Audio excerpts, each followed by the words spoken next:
So we had the Walking Dead mid-season finale, meaning we are on break until sometime in February. Before I give my take on it, I actually want to hear your reaction because we actually watched it at the same place at the same time. I would imagine the same time. Indeed. But some people need clarification for these things. That's true. I really liked it. I was happy with the things that happened in this. And also it was nice to get you at least saw what was going on with everyone. It wasn't how you describe just focused on one group of people, right? And then have the next episode focused on another group of people. It's everyone in everywhere. Storylines converged finally. Yeah. Which is always cool. It's always nice to have those episodes. There was a lot that happened, and it definitely needed to be an hour and a half long. Yes. And this episode, one reason why I specifically like it is because I'm still sad that full spoilers, by the way, in case we didn't say that. Yeah. I'm still sad that Glenn's dead. And that's always it hurt. It still hurts. There's a sore spot. Yeah. I miss him. But just as the episodes go on, I start to it's all right, this happened. Characters die. It's happened before. I need to he was my favorite character, but I need to get over it. And I feel it was actually kind of a good thing. Because I don't know, there's a lot of characters that have died that I'm just I don't care about. Right. And I think there's been maybe 2 or 3 that have died that I've been oh no. I didn't have a huge emotional connection to T-Dog, but I was still sad when he died. Because he went out in a very selfless, self-sacrificing way. So yeah, even though he was an underdeveloped character, it was still pretty tragic. Yeah, I was oh man, I'm gonna miss you. But with this episode, I had a realization. I like Negan. I do. It took you half a season to realize it. I do. Well, I needed to know more about him. I needed to know his character as a villain, because he's definitely a villain.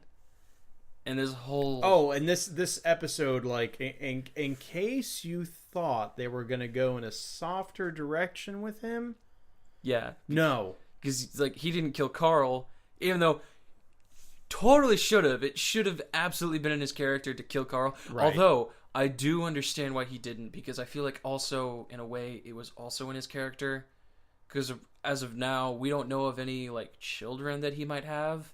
Mm-hmm. We know that he has a lot of lovers, lots of ladies, but so far haven't seen any kind of a way to pass down the throne. And here's a thought real quick.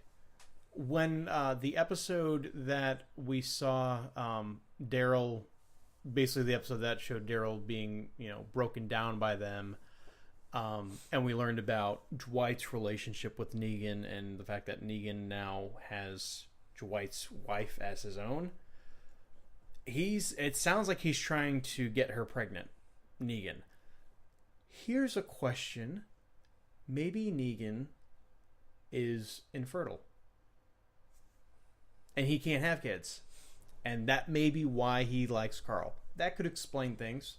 Yeah. I think another reason could be Carl is kind of the ultimate bargaining chip as far as keeping Rick under control. That's also true. I don't know a lot about the comic side. I think you told me that in the comics Negan does take a liking to Carl. Mm-hmm. as I've been told by reputable sources. Yeah, and I've been meaning to get into that. The comic. Yeah, just to see on like how that story goes. But yeah, I think that Negan sees Carl as a like maybe a way to pass down, maybe not exactly be the same person he is, because Carl definitely doesn't like him. No, but I think he does. He says that he understands why Negan has done certain things, and then it makes sense. Mm-hmm. So maybe we won't. I don't think we'll see Carl take over his group of people or like anything like that. But I think that Carl is starting to understand why he does certain things, and maybe on like kind of a small level has like a little bit of respect. Right. Well, I mean, it's kind of, it's caught up with, he's definitely afraid of Negan. Yeah. Which everyone should be. Right.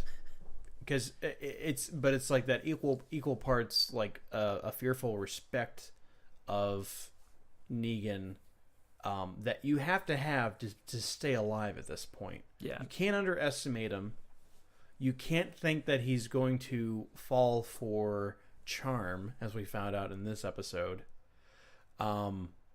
He is a character who has very few weaknesses, and there's only a very few number of times where he has actually dropped his guard. So, extremely dangerous person to be dealing with. But yeah, did you have more to add about the episode? And just to like, I think I've mentioned it before with the example of Heroes. In the show Heroes that played a while ago, there was a bad guy in there called, I think it was Sylar or Silas. Sylar. Yeah, and he basically he was a serial killer, and like his power was to like understand how things work, and he killed his father, and his father was able to like, I think he was able to like, no, it wasn't his father. He didn't kill him till a lot later. He killed someone, and basically took their ability to like control things with his mind, or his like telekinesis. Yeah, and with his power of understanding and gaining the ability, like he basically looks through people's brains and sees how they're able to use their powers. So he basically goes on like a killing spree, finding all these different people with abilities, not even looking for people with like strong abilities. He's just going after people with abilities, because I think he killed some dude whose like power was to like melt metal, or just like, and like the only example that you saw that was he was just melting pots in his house, and you just saw like a bunch of like melted pots all around. It's like, I don't know if there's like neat. Yeah. Basically. And he was just like, well, gotta have it. Kills him, and he just does. He does it to help himself. There's no like ulterior motive or anything. He just does it because that's just what he knows how to do. And I loved that, because he didn't pause, or he didn't like monologue for things. Like, right. He just killed people, and he was just a bad guy. And for some reason, I don't know if this is something to like, I don't know. I hate bad guys that like don't get away with things because of just them doing stupid things. Like, if you're going to be a bad guy, you need to follow through. You need to like, because some bad guys will wait, and they'll kind of like tease it a little bit, like enough for like the hero to get there, but like, oh no, I can totally still get away with this if they get here. And then like the hero shows up, and it's like, oh no, they win, the bad guy falls, and it's like he loses, and like, no, he doesn't have to, he's just dumb, and they do stupid things. And in this episode, Negan not only saw through like a bunch of like ways that could like deceive people, or like a way to dethrone Rick, he reacted to it in a way that I didn't see coming until it was about to happen. Right. And it was like, oh my gosh, what? So let's go through the episode here. So of course it starts with, we have Negan in Alexandria. He brought Carl back from Carl's failed attempt at assassinating him. Basically, is what that boiled down to. And he's waiting for Rick to come back. And I want to say the opening scene was him like making spaghetti in Rick's kitchen, which was funny when Rick does come back. He's just like, your kitchen is a mess. It was just like the cherry on top of everything else that had happened up to that point. I loved it when he was sitting at the table. He was upset that like Rick wasn't there. Yeah. Like, well, I'm just gonna start eating. Yeah, he's just like, Carl, pass the rolls. He's a great character so far. I'm enjoying him too. So my chronological memory of this might be a little bit kerfuddled, but we get resolutions to Aaron and Rick's salvaging expedition. They went to the boathouse. It wasn't a moat. I think last week I told you that it was a moat. It wasn't. It was a boathouse. And they were able to get to the boathouse by taking a bullet hole riddled boat over to the boathouse and get out. And of course, it's filling up with water. There's zombies in this little pond thing that the boat is out on, and Aaron falls in. And okay, I knew they weren't going to kill off anyone that soon in the episode. That's the problem with the show. Like sometimes, like it doesn't matter what, like how dire a situation looks into. You can kind of like, if you can think outside of what's going on right now and think like how episode structures have been set up and how they write stories, like you just know certain characters aren't going to die underneath certain conditions, even though it still makes you squirm. But I was watching that scene where Aaron fell in the water and then he got pulled underwater and everyone was just like, I was just like, wait a second. We're at pretty much the beginning of this episode. No one's going to die yet. He's fine. And it turns out, yeah, he was. Don't know how, but he didn't get bit. You know, he was perfectly okay. So they find the owner dead and they leave. And they also find, or I think as they're leaving, like we see like someone's foot like come into frame. Basically, someone saw them take the stuff from the boathouse. Oh yeah, that never got answered. Okay, it kind of did. Now, when we were watching this, we were watching it on DVR, and the final scene cut out and it was showing scenes of Alexandria at night, correct? Yeah. Okay. I found out what we missed because the DVR cut out.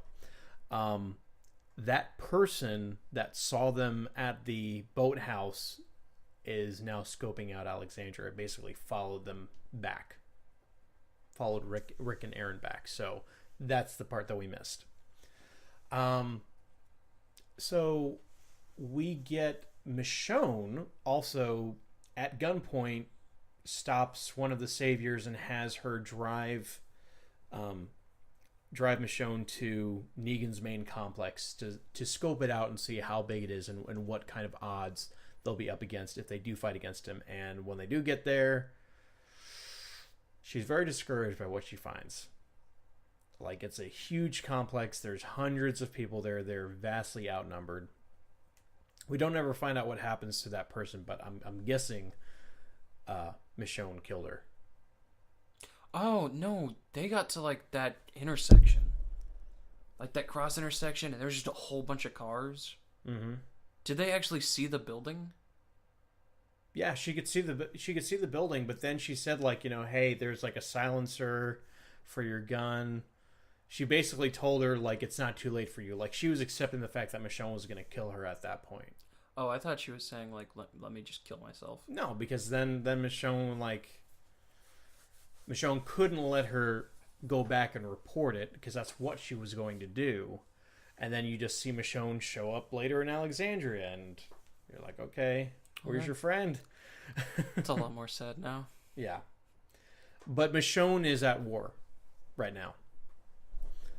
She does not care. which was kind of nice. I wish Carol would get to that point again. Speaking of which, we have a scene with Carol, Morgan, and I still don't know his name, but he's kind of like the main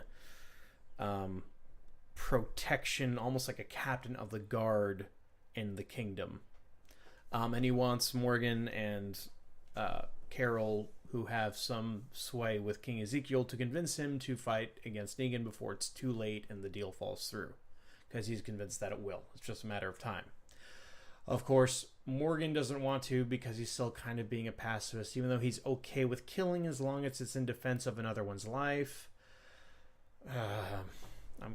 Whatever. He's making progress. Carol is kind of getting old. Like, the whole, like, oh no, I can't handle killing anymore. Like, and I don't care about your problem. That's getting a little bit old for me. What do you think? Yeah, I mean, the way that she was handling stuff, like, she was definitely getting a little out of control. But now I think she's going in like she was in one extreme, and now she's going in like the other direction of the another extreme. Right. It was like you gotta understand a few things. Like, you gotta understand what you've done in the past, and you gotta understand the world that you live in. And, like, yeah, you may have taken it a little too far at one point, but you can't just blame yourself because you're in a world where there's just a bunch of walking cannibals. Yeah. And people are fighting for them. They're fighting for their lives. You don't have the luxury to be in this place right now. No, and she wants to be like the little granny, like, chilling in the woods, waiting for, like, Red Riding Hood to bring her food all the time. Yeah. It's like, you can't do that forever. Like, no. Someone's going to come across you because people are scavenging all over the world. Yeah. So I think I'm getting a little tired of it. I did, however, like the little part where the Captain Guard guy was like talking to us, like, guy. He's like, I don't know if you'll be comfortable with fighting. And then Morgan's just like, she could probably kill us both right now. She's the most capable fighter in the room, were his words. And I'm like, yeah, that's a fair assessment. I just like him looking at him. I was like, what? Because they only know her as like, you really fell for that. Like, they only know her as like a little lady in like a wheelchair. Yeah. And that was a quick scene. And then I think we see him later on. He did say that, he lost his family when he was with another group before, and I think we see him later go to a camper or an RV, where his family is to stay, and he just breaks down. So that's where we got from the Kingdom one. Now let's move to the main course. So, Rosita has had a bullet made by Eugene. And the major thing, and of course Tara's back in Alexandria now.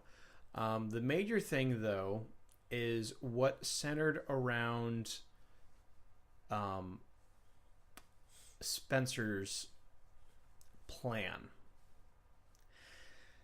And here's I do take a little bit of an issue with some of the events that unfold here. Spencer wants to, now that Negan's in town, he wants to talk to Negan and try to get close to him. And this is something that happens after, I think he gets the idea from that interaction he had with that one woman from the Saviors, who was basically hitting on him and kind of treating him like Negan treats women. And he kind of gets the idea, like, hey, well, they're kind of, they have weaknesses that can be exploited. You can get close to them if you approach them in a certain way. So he gets the idea to do that with Negan. He brings out some liquor. They start drinking. Negan's like, it would be really good if we had a pool table. Spencer tells him where there is a pool table, but Negan's like, but it's such a lovely day to be outside. And he's like, I got an idea. And then the next time you see him, they have the pool table out in the middle of the road playing pool. And this pool scene and this is, you know what? They always do this. Like, you can usually tell when a character is about to be offed, and you can usually tell by they have a pretty good connection. They just have established a new connection with another character, or they just suddenly get like all of this like attention around them, like character development, and then they die. That's how Walking Dead works. And this time they did it. They did it right in front of my eyes, and I didn't catch it because Spencer talks to Rosita, and it looks like Rosita and her, might start to have a real relationship because he was like the rebound after Abraham broke up with Rosita after he left her. So it's crazy. Yeah. So he's talking to Negan, and here's my problem. Because in front of everybody, practically, in Alexandria, especially Rick's group, everyone who's in town who's a part of Rick's group is like front and center to this. And they are just watching Spencer diss on Rick. And basically saying how, it's not fair, my mom used to be in charge here. Rick wasn't always in charge here. And as soon as he showed up, that's when bad things started happening. Wham, wham, wham, blah, blah, blah. And no one said a word. Not Rosita, not Tara, not Eugene. Nobody. Oh, we also had a scene where Rosita was telling Gabriel that she had planned to just take that one bullet and kill Negan with it, and it seemed like he talked her out of it. Because he said, like, he's like, he basically said, you're going to have your chance, but it's going to have a greater chance of success if we all do it together. And that was a good moment for him. I'm starting to actually like him. Like, I thought in my head, like, it doesn't matter what they do with this character. Like, I kind of am tired. I don't want to like a coward, but something has changed in him now. So he's much more likable.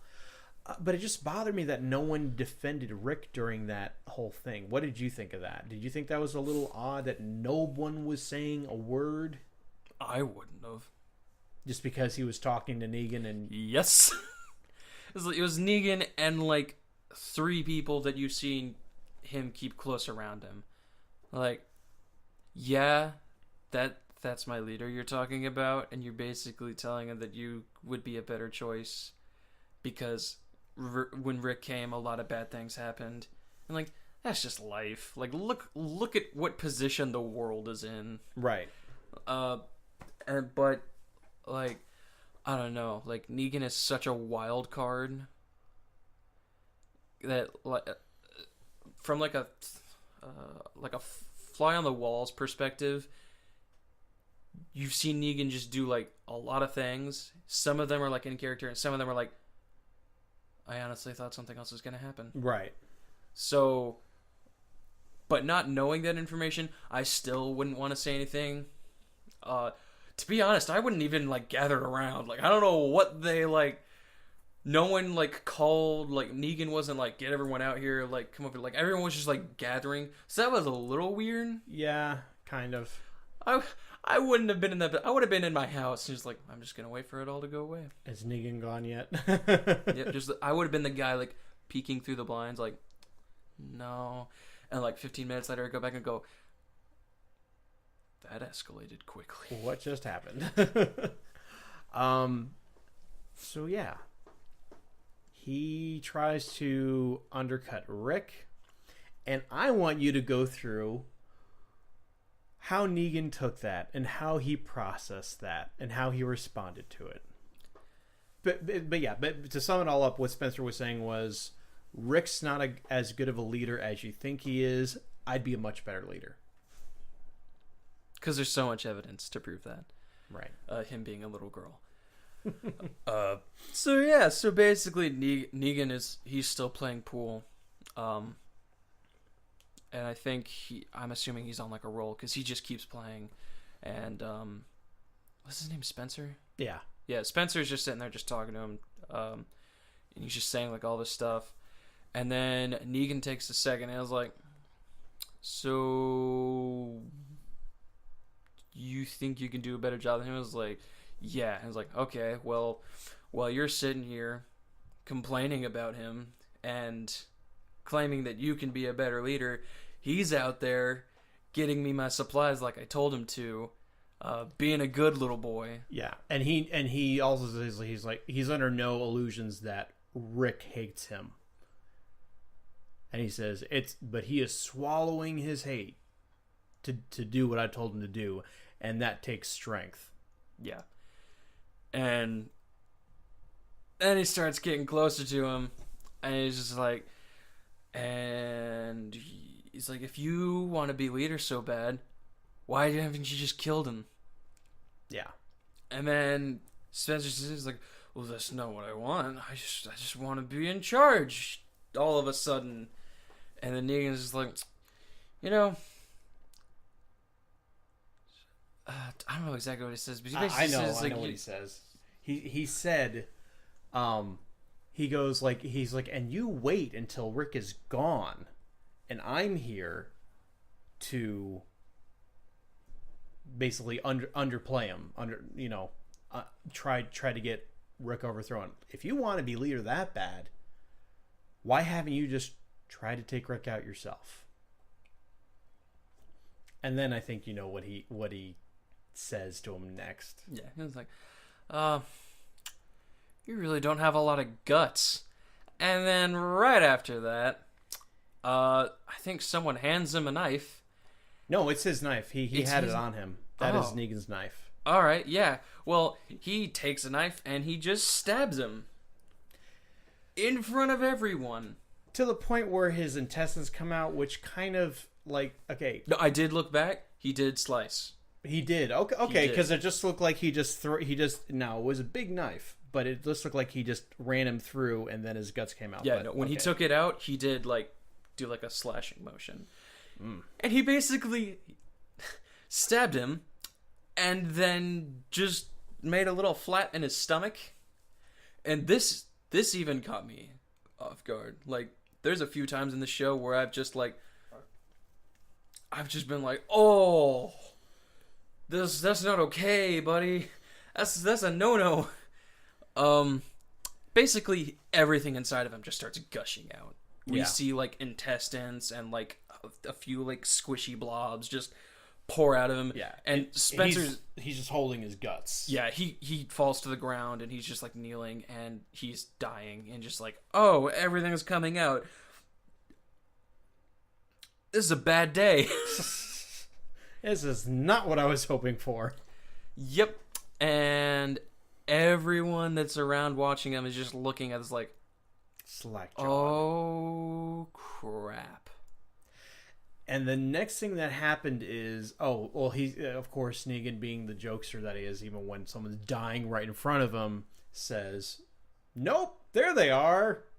They were in you this whole time. I have never been more wrong. And then he starts joking about how, anybody else want to play a pool game with him. And he's like, and I think he said that Spencer was actually winning. No, he said he was winning. Oh, Negan was winning? He's like, I was winning. Yeah, and there's just no takers. And I think that sparked the memory in Rosita about how he was basically ragging on her right after he had killed Abraham. I think that sparked the memory, and she just takes out her gun, fires, and it goes to commercial break. Oh, what a perfectly timed but infuriating place to put a commercial break in. Is he really? I knew he wasn't gonna die. But still, well, it wasn't the fact that you thought there was a chance he would die. We were all just like, Rosita, what are you doing? And when she did that and it goes commercial, we're just like, Rosita's dead. She's dead. There's no way she's gonna get out of this alive. No way she's gonna die.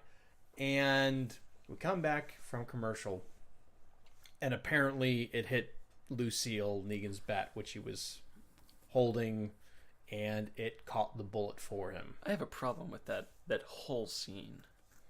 It's we didn't say it, but at some point he grabbed Lucille again, and he was just like walking around like pointing at everyone. Uh-huh. And then Rosita shot him, and then it comes back, and the bullet is like, it's imprinted into the bat, and Negan starts freaking out.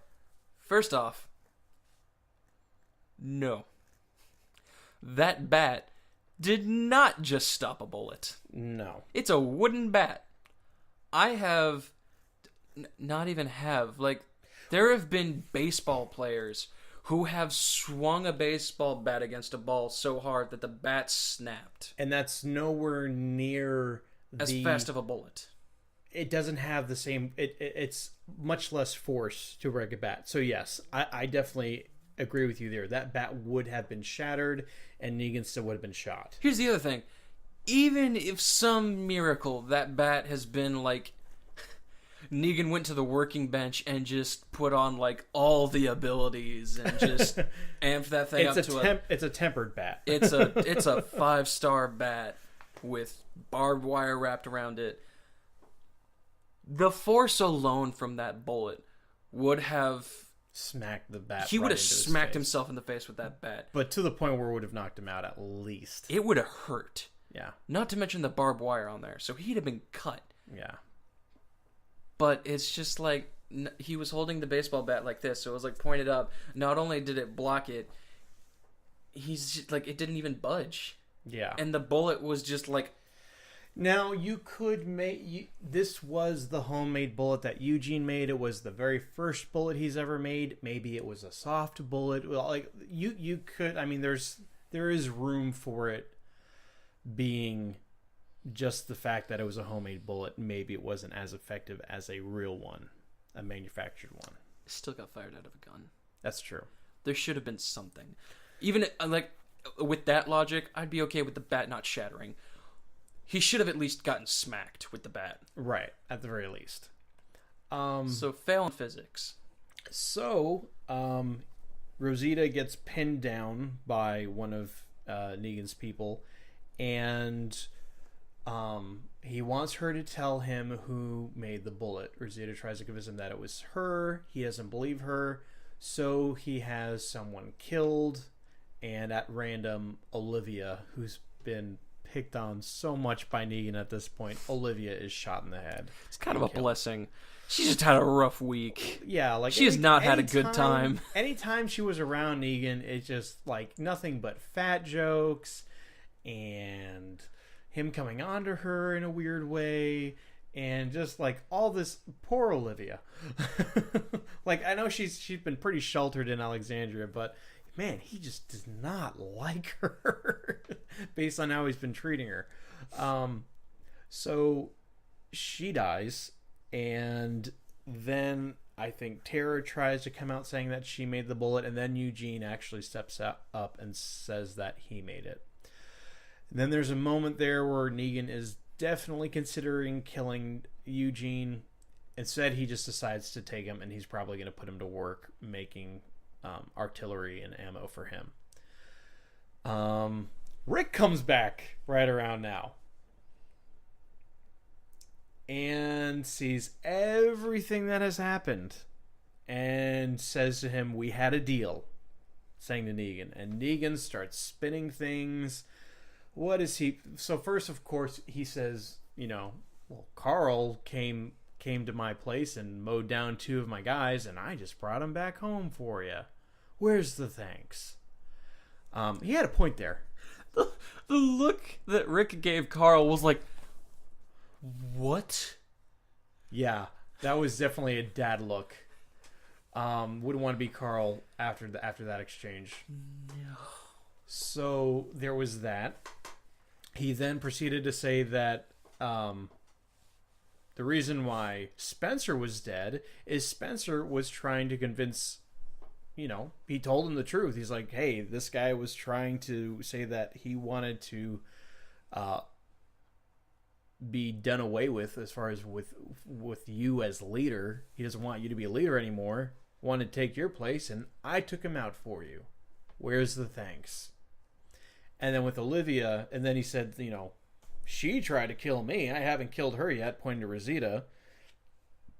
And then said, but, someone had to die, so Olivia got picked at random. Wasn't my choice, but what are you gonna do? And as if it wasn't bad enough, he got one more fat joke in.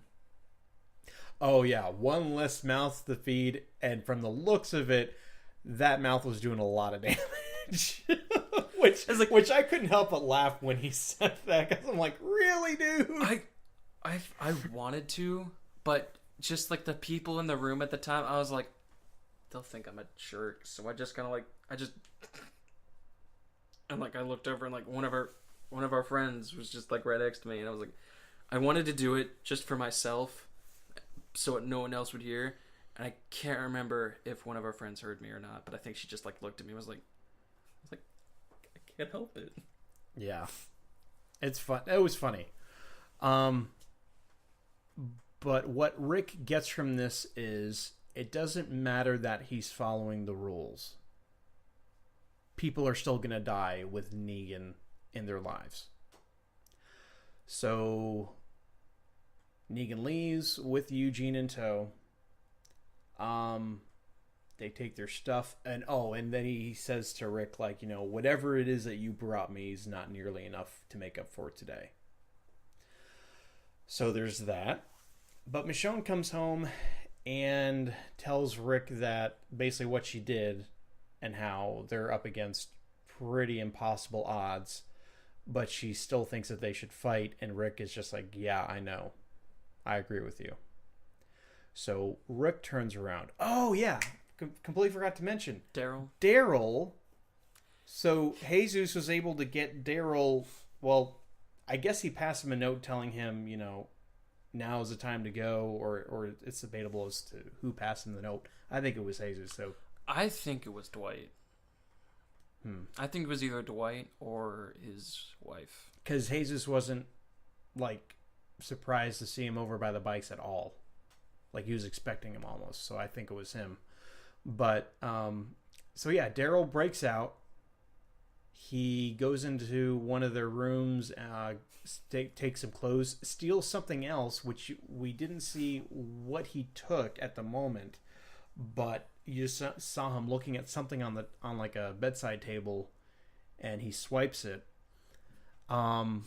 He goes to the bikes and he's about to take one out, and was it Fat Joe? Fat Joe. Fat Joe comes around the corner, eating something, of course, and he's just like, hey man, you just go, I won't say a word, you don't have to hurt me or anything, and Daryl just downright kills him. Took a pipe and just started swinging. Just started beating him to death. And I mean, you can kind of understand why Daryl did that at that point. This guy's been tortured for, a week or two at this point. He's a very dangerous person to be around. So that happened. Then him and Jesus get out of there. So at the very end of the episode, one of the best endings to any of the episodes on Walking Dead, Maggie at the hilltop goes on to guard duty, looks over the gate and sees someone coming, and she opens up the gate, and it's Rick, Michonne, Tara, Rosita, Carl, they've all come from Alexandria, and they're there to talk to Gregory about an alliance against Negan again, but I assume they're going to bring in other people too.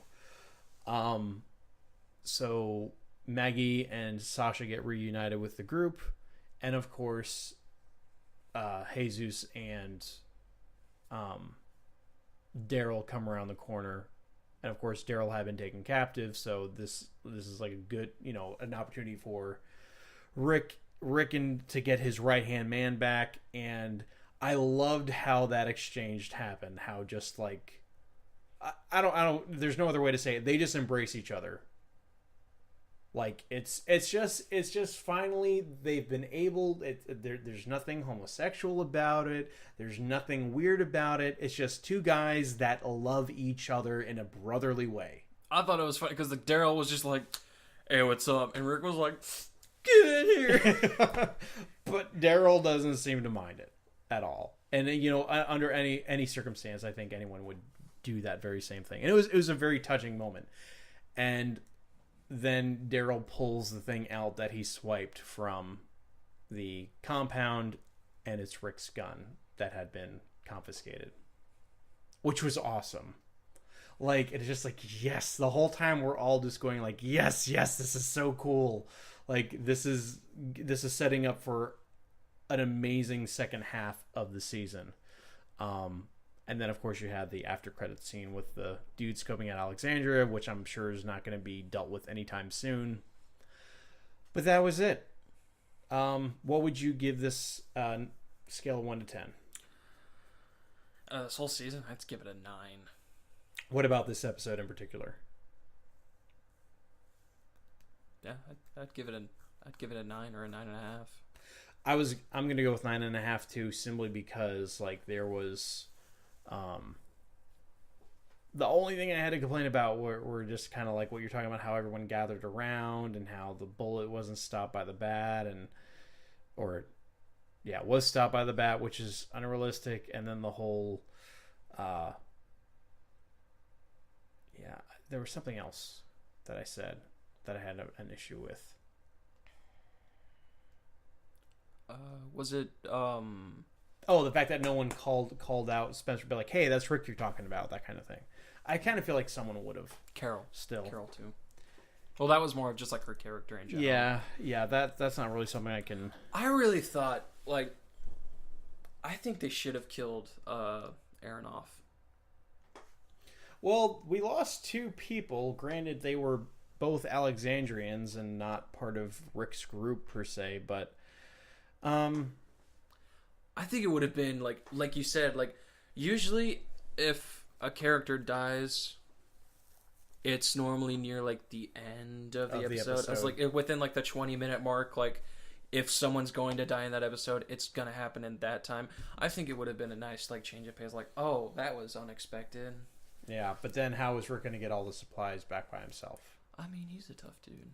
But it would have been also kind of unrealistic that he made it back in the same day.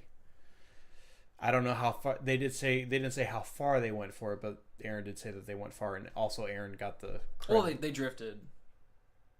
They like anchored up, and but he said that they went far to find this stuff. Oh yeah. And Aaron did get the crud beat out of him by Negan's guys, which happened right in front of Rick, and then Rick couldn't do anything, and that didn't help when he came back and sees people dead. So yeah, 9.5 for me. The whole season, I would also give it a 9 out of 10. And it's funny because it's losing, like, people have like stopped watching the show. Like a lot of people, like the ratings, while they're still very good, they're very down.